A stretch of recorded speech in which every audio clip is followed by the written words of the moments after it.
Shock and pain across our land. Twin tragedies all too familiar to Americans. We're blessed.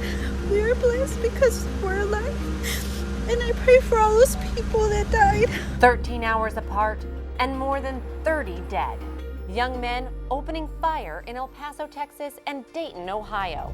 This is my town and this is where I hang out and with my friends. I mean, it could have been my friends. It could have been me and my family. Prayers from around the world and demands for change. Invito ad unirvi alla mia preghiera per quanti hanno perso la vita. Tonight, fighting hate together. In one voice, our nation must condemn racism, bigotry, and white supremacy. Complete coverage of the mass shootings starts now.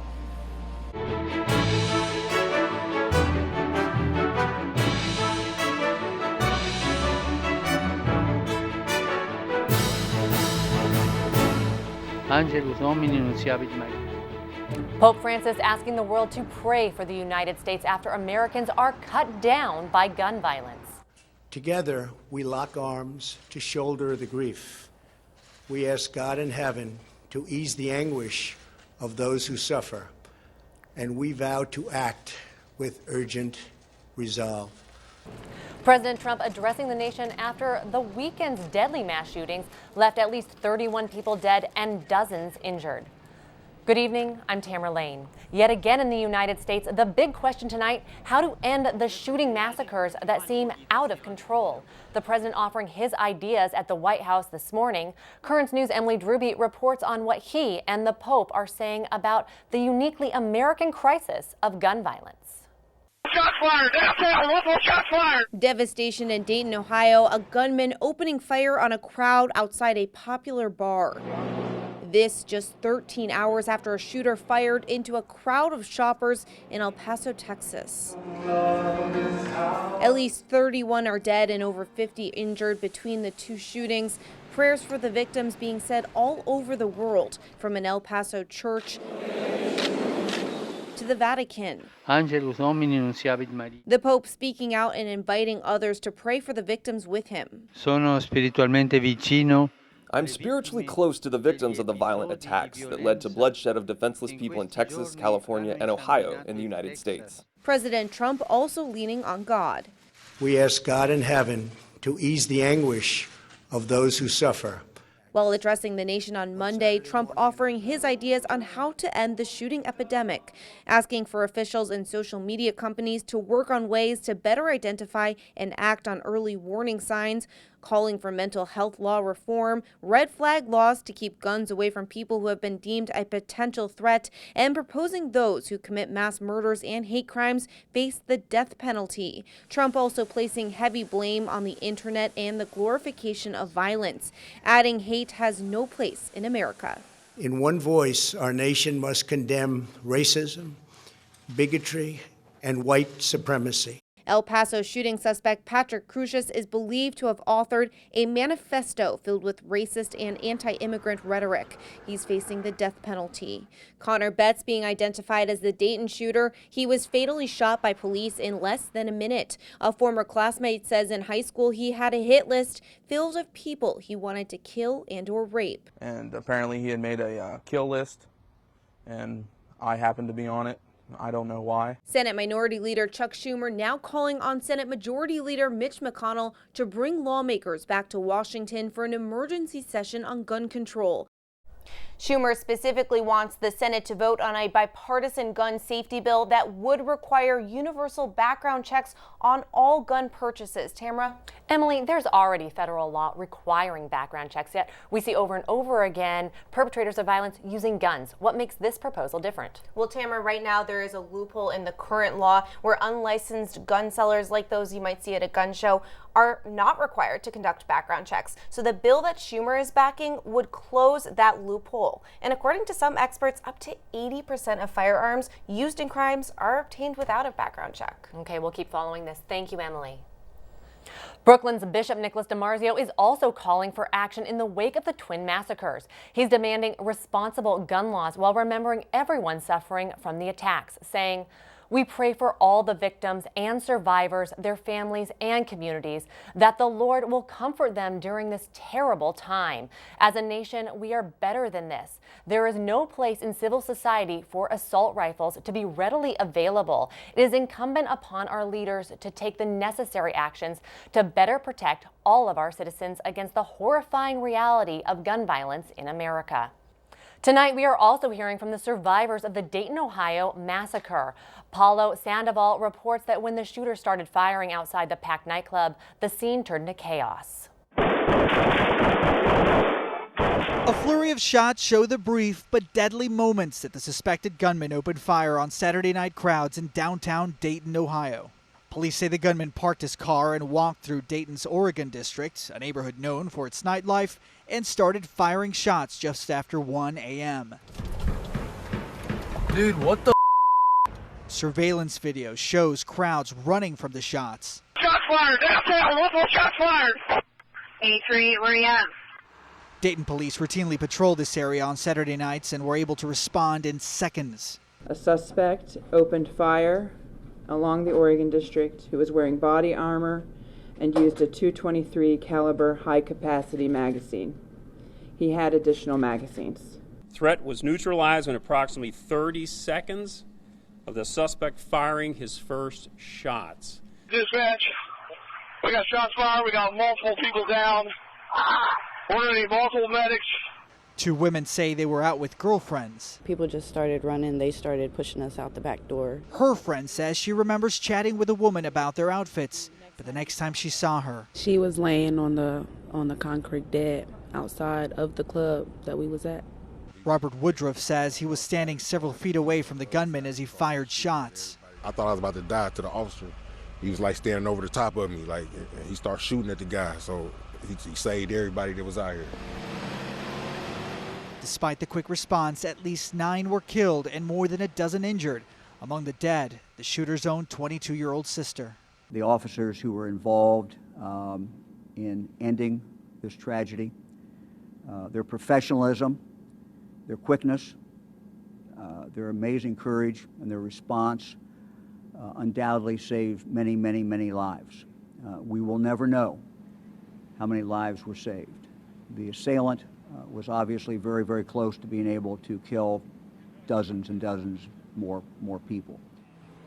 Paulo Sandoval also reporting the gunman wore a mask, bulletproof vest, and hearing protection as he opened fire. In El Paso, the gun violence that struck down so many back-to-school shoppers at Walmart has left at least 22 people dead and ripped out the hearts of families and loved ones. Rosa Flores has more on the massacre and a community that is grieving. The earth shall soon dissolve. Residents filling vigils and memorials in El Paso, Texas. In El Paso, we are one big family. We know that the country is mourning with us. The attack injuring at least 26 others. An elevated sense of fear for many residents here. We're being isolated for our color. Survivors struggling to comprehend why they made it out alive when many did not. Everything that happened was just terrible, but we are blessed. We are blessed because we're alive. And I pray for all those people that died, because it was so many. 2 of those murdered, Andre and Jordan Anchondo. They were inside the Walmart with their 2-month-old son when the shooting began. She was just a wonderful person. She'd give anything for those kids. Anything, even her life. That's when Jordan apparently did that day, protecting her baby by using her body as a shield. The baby was injured but survived. I want to just find my mom. Somebody needs to tell me where she is. I want to know if she's dead or alive. This emotional plea from a daughter ending in heartbreak. 86-year-old Angie Englesby's family now says she's one of the victims. And 60-year-old Arturo Benavides, an Army veteran and bus driver, his niece describing him as a caring and strong-willed man with plenty of love left to share. I don't know. Police and federal authorities still piecing together why the 21-year-old suspect allegedly went on a rampage. We are treating it as a domestic terrorism case. Local police saying the suspect is cooperating with investigators and that he is unrepentant. The suspect posted a 4-page manifesto online filled with white nationalist and racist language, targeting immigrants and Hispanics. We have a manifesto from this individual that indicates to some degree it has a nexus to potential hate crime. State officials seeking the ultimate punishment. We will seek the death penalty. And as we continue to report on the deadly event, more victims have succumbed to their injuries. An elderly woman died in El Paso overnight, and another victim passed away a few hours later, bringing the death toll in Texas to 22. America's bishops issued statements in rapid succession as the awful news arrived from El Paso and Dayton. After the Texas massacre, they said, "Something remains fundamentally evil in our society when locations where people congregate to engage in everyday activities of life can, without warning, become scenes of violence and contempt for human life." Hours later, when they learned about the killings in Ohio, they called for action as they condemned the mass shooting, saying, quote, "They are an epidemic against life that we must, in justice, face. We also call upon the President and Congress to set aside political interests and find ways to better protect innocent life." Several of the dead in El Paso are Mexican nationals, and the government there is saying they want to extradite the shooter. Mexico is trying to get their hands on him so that he'd face extra charges of committing acts of terrorism. At the same time, Mexico's President Andrés López Obrador, through a translator, is offering his sympathies. My condolences for those Americans who lost their lives, for those Mexicans who lost their lives. This is a very unfortunate situation. I know El Paso, Texas, and I know it is a very peaceful place, one of the least violent districts in the United States. Mexico does have an extradition treaty with the United States, but experts say that extraditing the shooter for crimes committed in the U.S. won't be easy. The American crisis of gun violence is also seen in other recent mass shootings. Just days ago, a man opened fire at a food festival in Gilroy, California. 3 people died, including a 6-year-old boy. The shooter killed himself. In May, 12 people fell dead when a gunman opened fire inside a municipal building in Virginia Beach, Virginia. The shooter, who was killed by police, had been a government employee. And in October, a truck driver with a history of anti-Semitic postings online attacked the Tree of Life Synagogue in Pittsburgh. 11 people died in what's been called the deadliest case of anti-Semitic violence in U.S. history. While the nation's attention is focused on El Paso and Dayton, the weekend was also very violent in Chicago. Dozens of people were shot in the Windy City. Conditions got so bad that by Sunday morning, one of Chicago's top trauma centers stopped accepting new patients. According to the cops, at least 7 people were killed and more than 60 people wounded. Much of the gun violence is being blamed on gangs. There's a lot more news headed your way. Priests around the world today are reading a letter from the Holy Father. Pope Francis is talking about the global sex abuse crisis. 2 U.S. teenagers accused of murder in Rome face the possibility of never coming home. And the American slave who could be the world's next saint. Do you have a story idea or want to share a tip? Email us at newstips@desalesmedia.org or call our 24-hour number 718-517-3122. We'll be right back.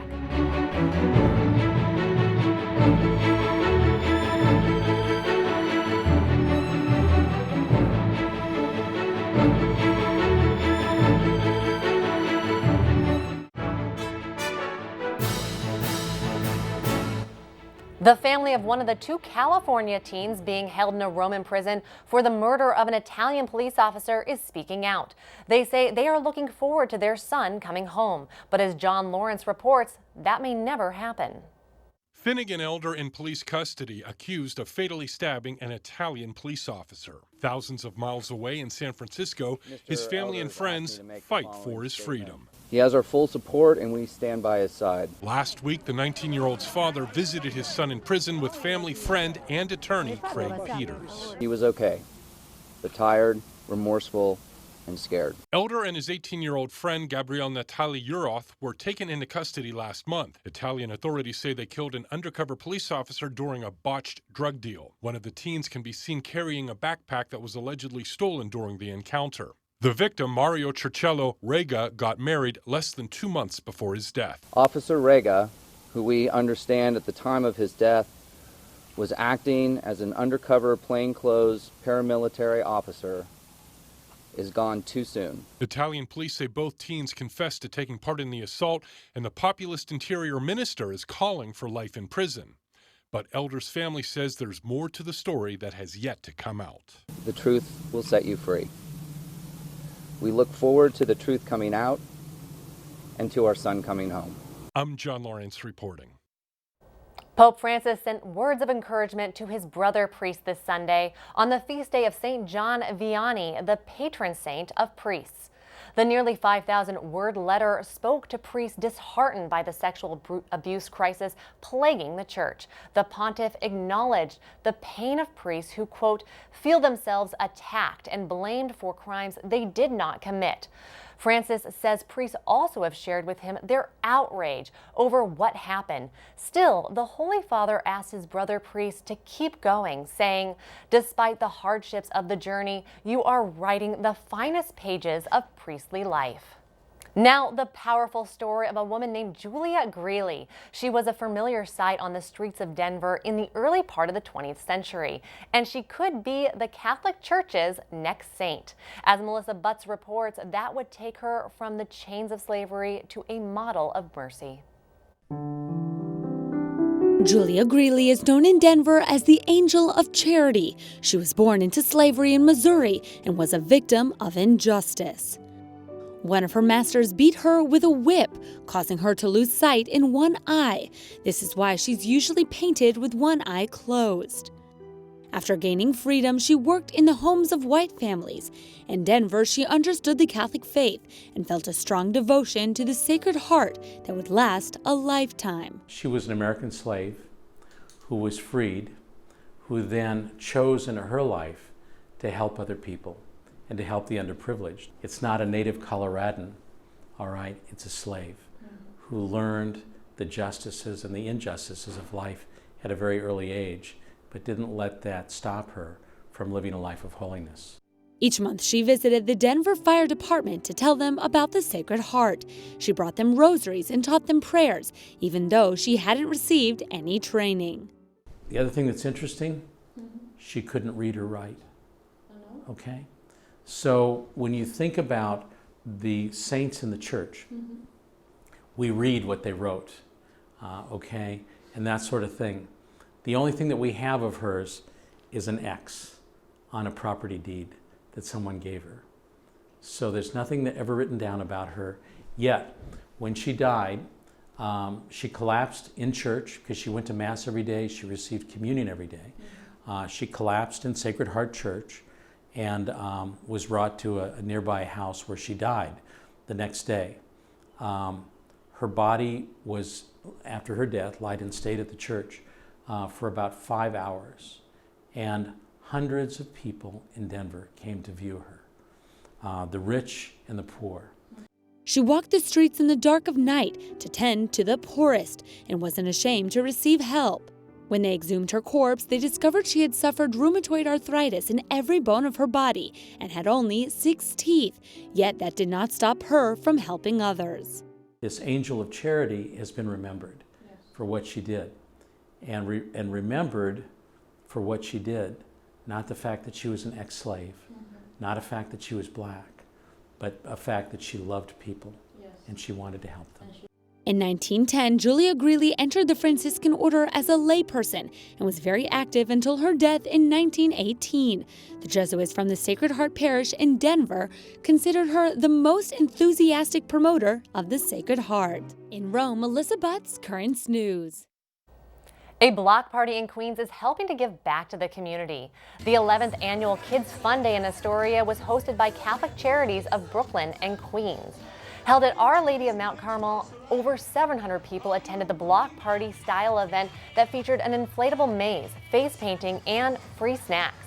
Parents took the opportunity to collect free school supplies and access resources from over 30 organizations. Director of Community Program Services, Debbie Hampson, explains why the event is so important. There's a need in the community. We just found that we were getting a lot of requests for backpacks and school supplies. So this was a way to give it out to the community in addition to bringing resources to the community as well. Many of the parents present said they wouldn't be able to get any of these resources if it wasn't for the help of Catholic charities. Still to come on Currents News, a crowd of 5,000 scouts from all corners of the globe meet at the Vatican. Pope Francis has a special request of them. And an ancient Catholic legend that involves August snowfall.